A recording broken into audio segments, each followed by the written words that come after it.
Hi, I'm Erica Howard. I'm an Associate Professor at the Middlesex University in the Law Department, and I'm here today to talk about freedom of religion versus the right to be free from sexual orientation discrimination.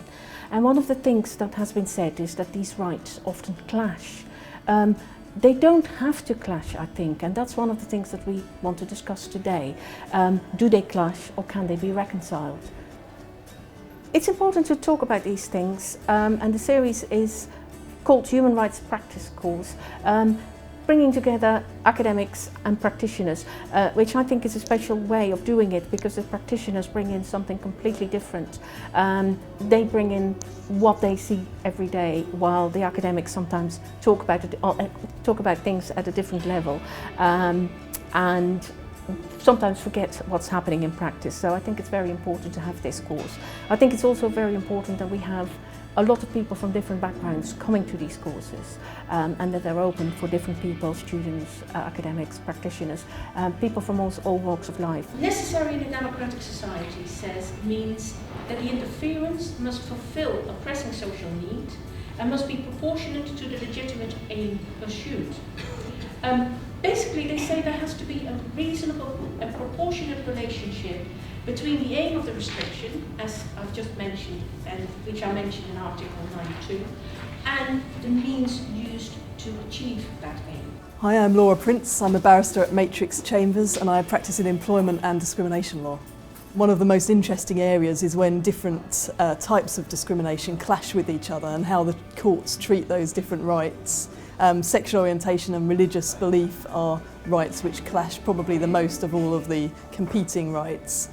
And what's interesting to see in practice is how the courts try and balance it. They try and make everyone a winner, but in some circumstances it's not possible to do that.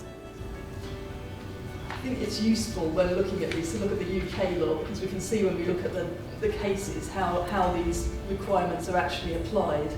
And the UK law is all within Schedule 9 of the Equality Act, and it actually divides it out into 3 exceptions, although there are only 2 in the article.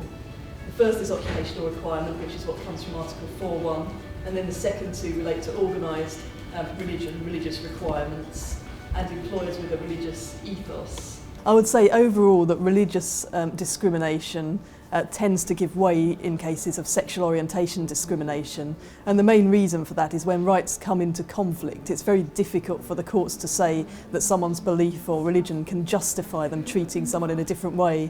And the example I like to use is race.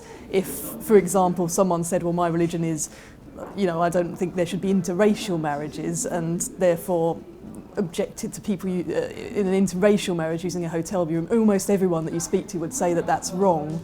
But when it comes to religion and homosexuality, there's a bit of a diversion of opinion, and I think what the courts have done is they've fallen down on the side of effectively it's the same as race discrimination, it's no different and it should be protected. Therefore, if religious beliefs discriminate, then they have to give way. Yeah.